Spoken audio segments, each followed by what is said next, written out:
Hello बच्चों, चलिए प्रश्न को पढ़ते हैं। निम्नलिखित में से कौन सा समीकरण H2O2 की ऑक्सीकारक प्रवृत्ति को दर्शाता है? ABCD 4 विकल्प है, सही विकल्प का पता करना है। चलिए प्रश्न की मुख्य अवधारणा पे बात करते हैं।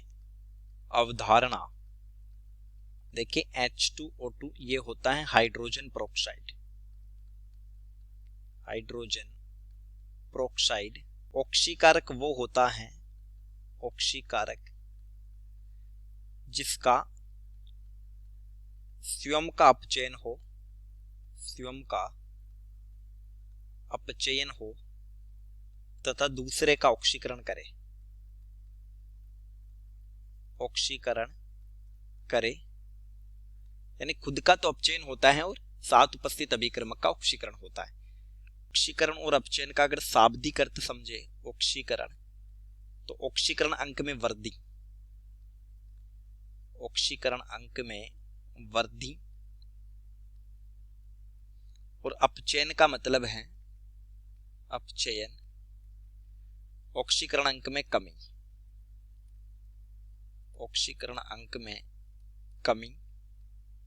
तो देखिए ए विकल्प में है 2MnO4, यहां मैग्नीज प्लस 7 में है, ए में MnO4 माइनस, यानी अगर मैग्नीज की अक्ष माने तो अक्ष एक ऑक्सीजन पर -2, तो ये -8 बराबर -1, तो अक्ष का मान यहां से आ गया +7। तो ये अम्लीय माध्यम में Mn+2 में गया, यानी ये चला गया Mn+2 में, तो +7 से +2 में, तो ये अपचयन हुआ है,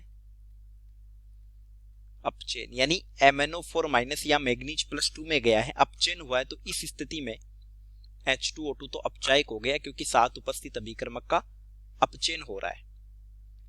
H2O2 अपचायक। वही अगर बात करें बी की, तो देखिए बी में तो सीधे सीधे Fe+3 गया है Fe+2 में, यानी ऑक्सीकरण अंक में कमी हुई है, तो ये भी क्या है, अपचयन है, यानी यहां पर भी H2O2 अपचायक है। हमसे पूछा है कि किस अभिक्रमक, किस अभिक्रिया में H2O2 ऑक्सीकारक होगा। सी में अगर देखें तो आयोडीन -1 में है और ये गया है 0 में। सी में I- से ये गया है I to 0 में गया है, मतलब ऑक्सीकरण अंक बढ़ा है, तो यहां पर ऑक्सीकरण हुआ है, यानी साथ उपस्थित अभिक्रमक का ऑक्सीकरण हुआ है। तो हम कह सकते हैं कि यहां पर H2O2 क्या है, ऑक्सीकारक है, ऑक्सीकारक।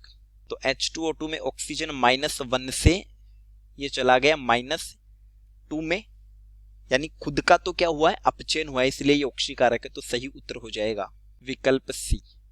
डी में देखिए आयोडीन +7 में है और ये चला गया +5 में, तो यहां पर आयोडीन का अपचयन हुआ है, तो फिर यहां भी H2O2 क्या होगा, अपचायक होगा। तो उत्तर हो गया विकल्प सी। चलिए उम्मीद करता हूं प्रश्न समझ आया होगा। धन्यवाद।